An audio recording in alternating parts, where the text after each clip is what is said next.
Dalam beberapa hari terakhir, perekonomian Indonesia dan Bali khususnya mengalami pelemahan yang cukup signifikan.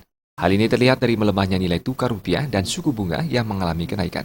Situasi ini disebabkan oleh ekonomi global, di mana Presiden Amerika Serikat Donald Trump yang mengumandangkan politik American First atau Amerika Pertama. Hal ini disampaikan oleh pengamat ekonomi Profesor Gede Sridharma. Menurutnya, perang dagang antara Tiongkok dan Amerika berpengaruh besar terhadap perekonomian di dunia saat ini.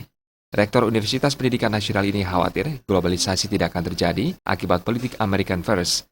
Dalam hal ini, pemerintah Indonesia diminta untuk ikut campur untuk menangani suku bunga di Indonesia.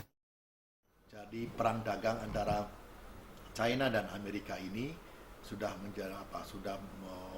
begitu besar pengaruhnya di dunia. Amerika melindungi dirinya dari serangan asing dengan menerapkan tarif biaya masuk yang begitu besar. Semua negara, China khususnya, kemudian Eropa, itu dikenakan biaya tarif masuk.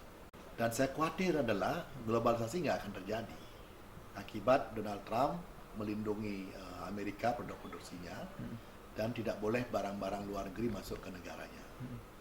Sehingga dikhawatirkan globalisasi di mana semua barang itu bebas biaya masuk atau 0% tidak akan terjadi kalau Donald Trump masih seperti ini. Dan dikhawatirkan perang dagang ini akan mempengaruhi perang dagang ekonomi secara keseluruhan.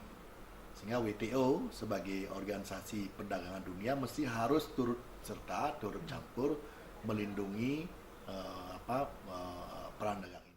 Profesor Sridharma juga menambahkan, erupsi Gunung Agung yang terjadi saat ini dinilai tidak berpengaruh besar terhadap ekonomi di Bali. Pasalnya, belum ada travel warning yang dikeluarkan oleh negara-negara luar, sehingga Bali masih menjadi magnet bagi wisatawan mancanegara untuk dikunjungi. Adi Setiawan, Bali TV.